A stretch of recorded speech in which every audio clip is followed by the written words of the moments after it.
बिस्मिल्लाहिर्रहमानिर्रहीम। Dear student, अस्सलाम वालेकुम। मैथमेटिक्स की नई वीडियो के साथ हाजिर हैं। आज हमने कुछ लीनियर और बर्नौली इक्वेशंस को फर्स्ट ऑर्डर डिफरेंशियल इक्वेशन को सॉल्व करने का तरीका सीखना है। तो क्वेश्चन है कि solve the initial value problem of x square plus 1 into d y by d x plus 4xy is equal to x and initial condition given as y at 2 is equal to 1। यानी मैंने x की value 2 होगी तो y की value क्या होगी, 1 होगी। तो इसको स्टैंडर्ड फॉर्म में कन्वर्ट करने के लिए हम क्या करेंगे, dividing the whole equation by x square plus 1। इस एक्स स्क्वायर प्लस 1 से डिवाइड करेंगे, ये एक्स स्क्वायर प्लस 1 कैंसिल हो जाएगा, आपके पास बन जाएगा 4xy over x square plus 1 is equal to x over x square plus 1। अब ये जो इक्वेशन है ये स्टैंडर्ड फॉर्म है लीनियर इक्वेशन की। इसमें p की वैल्यू क्या है, 4x over x square plus 1 और q हमारे पास क्या है, x over x square plus 1। अगर हम इसको इंटीग्रेटिंग फैक्टर से मल्टीप्लाई कर दें तो ये हमारे पास इंटीग्रेबल इक्वेशन बन जाएगी। अब इसको हमने क्या इंटीग्रेटिंग फैक्टर निकालना है, तो इंटीग्रेटिंग फैक्टर बराबर होता है e raise to power p d x और b यहाँ पर क्या है 4x over x square plus 1। अब देखें एक्स स्क्वायर प्लस 1 का डेरिवेटिव क्या होता है 2x, तो यहाँ पर 2x बनाने के लिए 2 को बाहर ले जाएँ को हमारे पास बन जाएगा e power 2 into 2x over x square plus 1 d x. अब नीचे फंक्शन है, ऊपर उसका डेरिवेटिव है, तो 1 ओवर एक्स डी एक्स बन गया। 1 over x D x integral natural log of x होगा, तो इसका डेरिवेटिव बन जाएगा, इंटीग्रल बन जाएगा natural log of x square plus 1। ये नेचुरल लॉग दोनों के साथ है, ब्रैकेट में यहाँ लगाना भूल गया था, आपके मैंने यहाँ लगा दिए। तो ई पावर क्या हो जाएगा, natural log of x square plus 1 whole square 2 क्या होगा, पावर वो जो होगी कोफिशिएंट पावर बन जाएगी। अब ई और नेचुरल लॉग ऑफ में कैंसिल हो जाएंगे तो आपके पास इंटीग्रेटिंग फैक्टर आ जाएगा x square plus 1 whole square. अब हम अगर इसको मल्टीप्लाई कर दें गिवन इक्वेशन को एक्स स्क्वायर प्लस 1 से दोनों तरफ, तो क्या बन जाएगा हमारे पास, ये गिवन इक्वेशन थी हमारे पास, गिवन इक्वेशन ये थी ये वाली। इसको जब एक्स स्क्वायर प्लस 1 से मल्टीप्लाई करेंगे तो यहाँ भी एक्स स्क्वायर प्लस 1 आ जाएगा और यहाँ एक्स स्क्वायर प्लस 1 का स्क्वायर आ जाएगा और यहाँ पर एक्स स्क्वायर प्लस 1 आ जाएगा, एक एक्स स्क्वायर प्लस 1 कैंसिल हो जाएगा और यहाँ भी एक्स स्क्वायर प्लस 1 एक बच जाएगा। तो आपके पास ये बन जाएगी ये चीज़ x square plus 1 whole square d y by d x plus x square plus 1 square into x square plus into 4xy over x square plus 1 is equal to x square plus 1 whole square x over x square plus 1। यहाँ पर देखें आप कि ये जो x square है, यहाँ पर ये जो स्क्वायर है, ये वाला स्क्वायर इस साथ कैंसिल हो जाएगा इसके साथ, ठीक है। सिमिलरली और यहाँ पर भी ये स्क्वायर जो है ये आपका इस एक्स स्क्वायर प्लस 1 के साथ कैंसिल हो जाएगा, तो आपके पास बन जाएगा x square plus 1 whole square d y by d x plus x square plus 1 into 4xy is equal to x square plus 1 whole square x. आपको पता है कि ये चीज़ बराबर होती है इंटीग्रेटिव फैक्टर इंटू 1। ये मैंने आपके सिर्फ इसलिए किया कि आपको समझ आ जाए। आप बेशक इसको देख लें, इसका डेरिवेटिव अगर लें यू इंटू वी सी तो यही चीज़ आएगी। इसका मतलब ये है कि हमने हमारा ये प्रोसेस ठीक है। तो ये d over d x of integrating factor to y is equal to यहाँ पर क्या बना है x square plus 1 whole square into x. अब हम इसको इंटीग्रेट करें, यहाँ डेरिवेटिव और इंटीग्रल आपस में कैंसिल हो जाएंगे, आपको बन जाएगा लेफ्ट हैंड साइड पे क्या बन जाएगा, लेफ्ट हैंड साइड पे आपके पास बन जाएगा एक्स स्क्वायर प्लस 1 इंटीग्रल जब लेंगे तो ये कैंसिल हो जाएगा आपके पास और लेफ्ट साइड बच जाएगा x square plus 1 whole square into y is equal to, इसका इंटीग्रेशन करनी है, एक्स को अंदर मल्टीप्लाई कर दें क्या बन जाएगा x cube plus x into d x plus c. X cube का इंटीग्रल क्या होगा x4 ओवर 4, एक्स का एक्स स्क्वायर ओवर 2 हो जाएगा plus c is a constant of integration. So this is the general solution of the equation. अब हमने particular solution निकालना है। पार्टिकुलर सोल्यूशन के लिए हमने जो इनिशियल कंडीशन है वो अप्लाई करनी पड़ेगी। तो इनिशियल कंडीशन क्या है हमारे पास, इनिशियल कंडीशन हमारे पास था, इनिशियल कंडीशन हमारे पास थी वाई, आ जाए हाँ जी, तो पास है y at 2 is equal to 1। ये हमारे पास इनिशियल कंडीशन थी।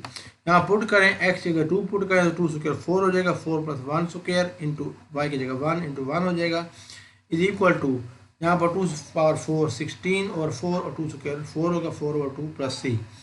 अब देखें 4 प्लस 1 5 होता है, 5 square 25 is equal to 4 plus 2 6 हो गया। तो आपके पास ये बन जाएगा 25 माइनस 6 19, तो सी इक्वल 19 आ गया। देयरफॉर तो ये पार्टिकुलर सोल्यूशन आप यहाँ पर लिखेंगे पार्टिकुलर सोल्यूशन जो है वो बन जाएगा x square plus 1 whole square into y is equal to x4/4 plus x square over 2 plus 19. So this is the solution of the equation. Next question, power x into y minus 3 into ex plus 1 whole square dx plus ex plus 1 dy is equal to 0 and initial condition is y at 0 is equal to 4. तो इसको हमने standard form में लाने के लिए क्या करेंगे, यहाँ से d y by d x निकालेंगे. तो d y by d x हमारे पास जब लेंगे तो डी एक्स को इधर ले आएँ और इसको इधर ले आएँ, डिवाइड हो जाएगा. तो हमारे पास बन जाएगा d y by d x is equal to e x into y minus 3 into e x plus 1 whole square over e x plus 1. अब ये ई एक्स प्लस 1 सबसे डिवाइड हो रहा है, इससे भी डिवाइड हो रहा है. देखें तो वही बन जाएगा e power x into y over e x plus 1 plus 3 into e x plus 1 square over e x plus 1. वो ई एक्स प्लस 1 जो होगा इसके साथ क्या हो जाएगा, डिवाइड हो जाएगा और ये माइनस इनके साइन चेंज कर देगा. ठीक है, तो आपके पास को मज़ीद सिंप्लीफाई करके हम यूँ लिख सकते हैं d by d x plus e x over e x plus 1 y is equal to 3 into e x plus 1.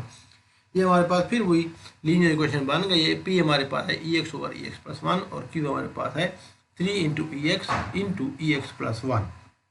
Integrating factor हमारे पास बराबर होता है e power p d x. P हमारे पास है e x over e x plus 1. ये simple equation है, इंटीग्रल है क्योंकि नीचे फंक्शन है ऊपर उसका डेरिवेटिव है. तो नीचे फंक्शन और ऊपर डेरिवेटिव तो natural log of the function. तो हमारे पास आ जाएगा natural log of e x plus 1. Natural log of e आपस में कैंसिल आउट हो जाएंगे, हमारे पास इंटीग्रेटिंग बन जाएगा ई एक्स प्लस 1. हम क्या करेंगे, इसको गिवन इक्वेशन से मल्टीप्लाई करेंगे. तो मल्टीप्लाई करने के बाद ये इक्वेशन बनेगी which can be casted out in this form d over dx of y into ex plus 1 is equal to 3ex into ex plus 1 square. अब हमें इसकी इंटीग्रेशन करनी है. जब इंटीग्रेशन करेंगे तो हमारे पास ये बन जाएगी, इधर तो डेरिवेटिव इंटीग्रेशन कैंसिल हो जाएंगे. हमारे पास आएगा y into e x plus 1 is equal to 3ex into x plus 1 square dx. अब अगेन देखें इसको, आप देखें ई एक्स प्लस 1 का डेरिवेटिव ई एक्स होता है. तो फंक्शन का डेरिवेटिव साथ मौजूद हो तो फंक्शन की पावर में एक प्लस कर देते हैं. हमारे पास ई पावर एक्स प्लस 1 फंक्शन है, इसकी पावर में प्लस करेंगे, ई पावर ई एक्स प्लस 1 3 हो जाएगा, नीचे भी 3 हो जाएगा प्लस सी. अब 3 से 3 कैंसिल हो गया, ये 3 से 3 कैंसिल हो जाएगा. तो हमारे पास ये जनरल सोल्यूशन आ जाएगा. अब हमने इनिशियल कंडीशन अप्लाई करनी है. इनिशियल कंडीशन हमारे पास क्या थी, इनिशियल कंडीशन हमारे पास थी कि y0 at 4, y at 0 is equal to 4. y x की वैल्यू 0 पुट करेंगे और y की वैल्यू क्या पुट करेंगे 4. यहाँ पर 4 आ जाएगा is equal to e power 0 plus 1 square. अब ई पावर 0 1 हो गया, 1 प्लस 1 2, 2 प्लस 2 4. तो 4 plus 4 c is equal to जाएगा 4 plus c, 4 is equal to c plus 4. तो सी आ जाएगा 4 माइनस 4 और 0. तो जनरल आपके पास पर्टिकुलर सोल्यूशन बन जाएगा. सॉरी ये मैं दोबारा भूल गया, यहाँ पर पार्टिकुलर सोल्यूशन क्या बन जाएगा, y is equal to e x plus 1 whole square. That's it. Third question हमारे पास ये है, जहाँ पर इसको और से देखें तो ये बर्नौली इक्वेशन है और y पावर -3 है, यानी n की वैल्यू पावर हमारे पास क्या है -3. तो सबसे पहला तरीका क्या होता है कि y को हम डिवाइड करते हैं y पावर n से. अब n हमारे y पावर -3 है, तो y -3 से डिवाइड का मतलब क्या होगा कि y पावर 3 से मल्टीप्लाई कर दें पूरी इक्वेशन को.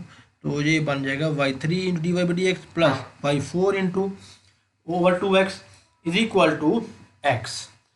अगर हमारा होता है कि v को 1 माइनस n पुट करते हैं, n की जगह -3 पुट करें तो v is equal to y power 4 हो जाएगा. ये पुट करें, दोनों तरफ का डेरिवेटिव लें तो ये बन जाएगा 4y power 3 d y by d x equal to d v by d x. अब जहाँ जहाँ हमारे पास y3 into d y by d x है, उसकी जगह क्या पुट कर देंगे 1/4 d v by d x. तो 1/4 d v by d x इसकी जगह आ गया, प्लस y3 और ये y4 बन गया. तो y4 की जगह v हो गया, तो बन गया v/2x. अब ये हमारे पास क्या बन गई है, लीनियर इक्वेशन इन v बन गई है. और p हमारे पास 2/x है, q हमारे पास 4x है. इंटीग्रेटिंग फैक्टर हमारे पास आ जाएगा e पावर p dx. तो e power 2 into natural log of x equal e power natural x square. ये ई और नेचुरल कैंसिल हो जाएंगे, तो एक्स स्क्वायर हमारे पास इंटीग्रेटिंग फैक्टर आ जाएगा. इक्वेशन 1 को मल्टीप्लाई करेंगे, मल्टीप्लाई करने के लिए हमारे पास जो बनता है वो बनता है डी और d x of v into, यानी dependent variable into integrating factor is equal to, यहाँ मल्टीप्लाई करें तो 4x³ बन जाएगा। अब इंटीग्रेट करेंगे तो यहाँ पर तो ये डेरिवेटिव इंटीग्रल फंक्शन कैंसिल हो जाएंगे, v(x² आ जाएगा, इधर x4 बाहर निकालें तो x3 के इंटीग्रल x4/4 आएगा, 4 से 4 कैंसिल, हमारे पास बन जाएगा v(x² equal to x4 + c। v की वैल्यू हमारे पास क्या थी, v हमारे पास y4 था, तो y4 पुट कर दीजिएगा, हमारे पास जनरल सोल्यूशन बन जाएगा y4(x² equal to x4 + c। Initial condition put करें, इनिशियल कंडीशन क्या थी कि at x equal to 1 y equal to 2 put करें, x जगह 1 पुट किया, y जगह 2 पुट किया, हमारे पास c क्या आ जाएगा 15, सिंपलीफाई करके सामने आपको लिखा है, आप देख सकते हैं। तो सोल्यूशन हमारे पास बन जाएगा, जो पर्टिकुलर सोल्यूशन बन जाएगा y4(x² equal to x4 + 15। That's it. Next question हमारे पास ये है, ये भी आपके पास अगर इसको और से देखें तो linear first order differential equation है, इसको मैंने रीअरेंज कर लिया, इसको आप देख लीजिएगा, ना समझ आए तो मुझसे पूछ लीजिएगा।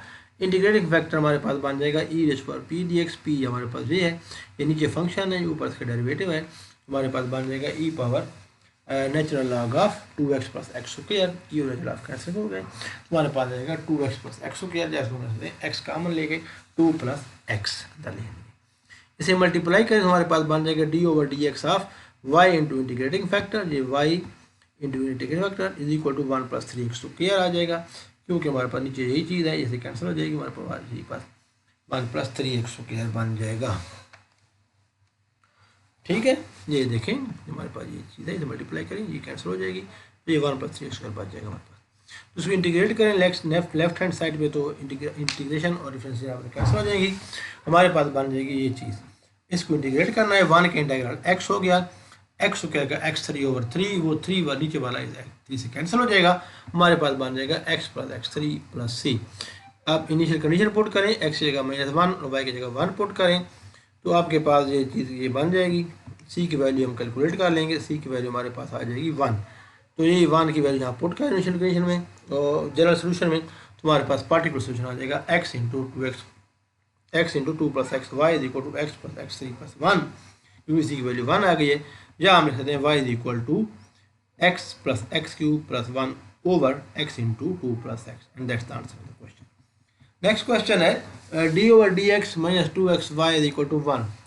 अगेन लीनियर इक्वेशन है, p हमारे पास -2x है, q 1 है, इंटीग्रेटेड फैक्टर बन जाएगा e⁻p dx, यहाँ पर माइनस है, ये माइनस शायद नज़र नहीं आ रहा आपको, तो मैं लिख देता हूँ आपके लिए, क्योंकि सॉफ्टवेयर का मसला है, बहुत बारीक लिखते हैं, जैसे PDF जनरेट करते हैं, वो मैंने लिखी -2x, तो यहाँ पर भी माइनस, ये देखें x² 2 से 2 कैंसिल हो जाएगा, x² और 2 आएगा, तो e power -x² integrating factor आएगा, मल्टीप्लाई करेंगे तो हमारे पास वही बन जाएगा d/dx of integrating factor which is e power -x² into y is equal to e power -x²। अब हम इंटीग्रेट करेंगे तो हमारे पास यहाँ पर तो इंटीग्रेशन और डेरिवेटिव ऑफ कैंसिल हो जाएगा, e power -x² into y आ जाएगा, इज इक्वल टू यहाँ पर ये इसको और करें तो ये आ जाएगा, ठीक है ना, e पावर -x² dx आ जाएगा, ठीक है, और प्लस हमारे पास आ जाएगा c, ये दो दफ़ा रखा गया, सॉरी, इसको मैं काट देता हूँ, प्लस c आ जाएगा। तो अब ये जो फंक्शन है, ये वाली चीज़, ये यहाँ पर जो गिवन है, ये जो चीज़ है, ये चीज़, ये जो चीज़ है, ये जो है, ये एरर फंक्शन है, तो इसकी जगह हम क्या लिख देंगे, एरर फंक्शन। तो जनरल सोल्यूशन का बन जाएगा e power x² into e power -x² dx, इसको इधर ले आए, y को e पावर x प्लस हो जाएगा, plus c into e power x²। तो अब इनिशियल कंडीशन पुट करें तो हमारे पास ये बन जाएगा e -1/2 इंटू e पावर 0, यहाँ बन जाएगा, ये एरर फंक्शन एट 0 बन जाएगा, plus c into e power 0 1 हो जाएगा। अब देखें एरर फंक्शन एट 0 0 होता है, तो ये चीज़ फिर 0 बन गई, तो c की वैल्यू क्या आ गई -1/2। Therefore the particular solution will be y is equal to e power x² into error function -1/2 into e power -x², and that's the answer of the question. I stop here and उम्मीद करता हूँ आपको video पसंद आएगी। अगर video में कोई मसला हो कोई क्वेश्चन हो आप मुझसे कमेंट में पूछ सकते हैं, क्लास से पूछ सकते हैं। इंशाल्लाह नई वीडियो है बहुत जल्द हाजिर होंगे, तब तक के लिए अल्लाह हाफिज़। अगर if you are new to my channel please subscribe and press the bell icon and share with your friends and family. Thank you. अल्लाह हाफिज़।